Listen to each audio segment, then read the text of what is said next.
ناس كتير بتسالنا في التعليقات ايه الفرق بين تقشير الاورام وتشفيه الاورام.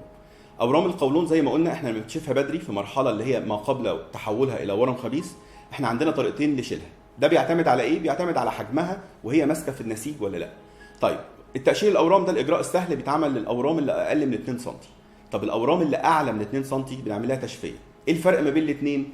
الاجراء الثاني ادق شويه، بمعنى ان انا لما اجي اشيل الورم دوت انا لو اقل من 2 سم اقدر اشيله ان بلوك كامل على بعضه، فبيتحلل فنقدر نشوف تغير الانسجه اللي فيه كامل وهل في تغيرات تانية ولا لا.